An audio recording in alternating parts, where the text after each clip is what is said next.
سفر حج کے آداب کیا فقہا نے بیان کیے ہیں۔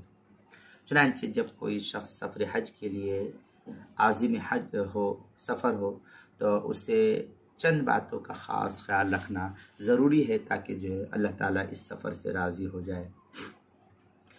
پہلے کہ اللہ تعالیٰ سے اپنے تمام چھوٹے بڑے سب گناہوں سے پہلی فرصت میں وہ توبہ کرے۔ دوسرے کہ اگر اپنے اوپر کسی کا مالی یا جانی حق ہو تو اسے ادا کرے یا معاف کرائے، اور اگر اہل حقوق وفات پا گئے ہوں تو ان کے لیے دعا استغفار کرے، اور مالی حقوق ان کے وارثین کو ادا کرے، اور وارث کا پتہ نہ چلے تو بلا نیت ثواب اتنی رقم غریبوں کو اس کی طرف سے بانٹ دے۔ تیسرے کہ والدین وغیرہ کی رضامندی سے سفر حج کو شروع کرے، بغیر ان کی رضامندی کے نہیں۔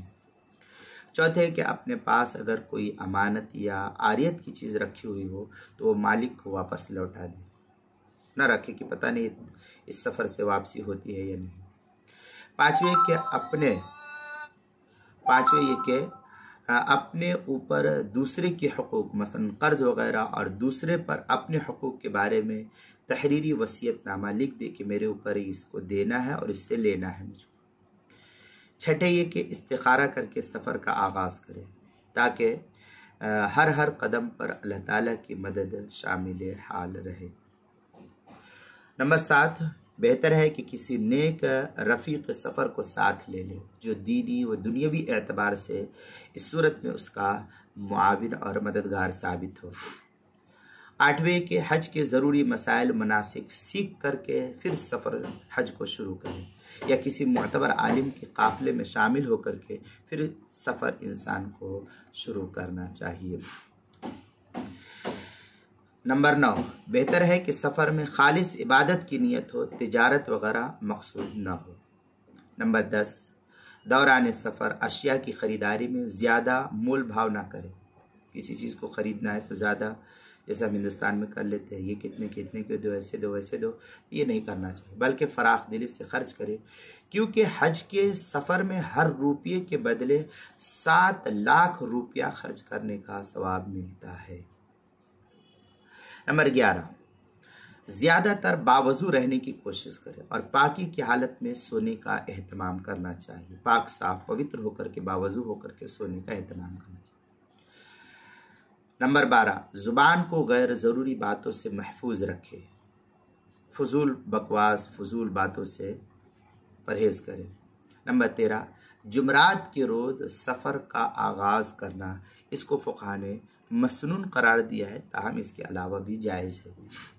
نمبر 14، جب سفر کا ارادہ کرے تو اپنے گھر میں 2 رکعت نماز سفر کی نیت سے پڑھے اور اس طرح گھر سے نکلے گویا کہ دنیا چھوڑ کر اب وہ جا رہا ہے، اب مجھے دنیا میں واپس نہیں آنا، اس نیت سے اور اس ارادے سے جائے۔ نمبر 15، دوران سفر ذکر اور دعا کی کثرت کرے، کیونکہ مسافر کی دعا رد نہیں ہوتی، مسافر کی دعا قبول ہوتی ہے۔ نمبر 16، سفر میں غصہ گرمی سے اجتناب کرے۔ ہوتا ہے کسی بات پر آدمی چڑچڑا پن ہو جاتا ہے تو اس سے گریز کرے، اور نرم رویہ اور حسن خلق کا مظاہرہ کرے، یہی جو ہے اخلاق اور آداب ہے۔ اور بھیڑ کی جگہوں پر دھکا مکی سے پرہیز کرے اور کنارے سے چلنے کی کوشش کرے۔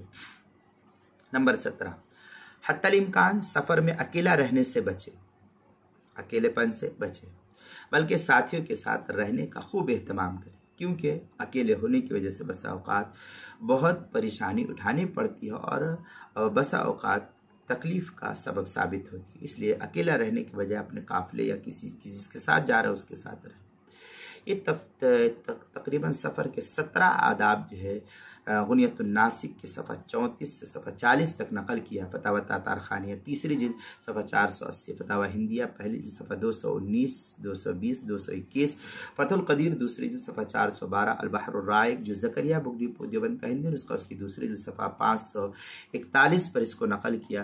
اسی طریقے سے کتاب المسائل کے اندر بھی اس کو کافی تفصیل سے کتاب المسائل کی تیسری جلد صفحہ 98 اور صفحہ 99 عنوان ہے سفر حج کے آداب، اس کے تحت جو ہے کافی تفصیلی بحث جو ہے تقریباً 17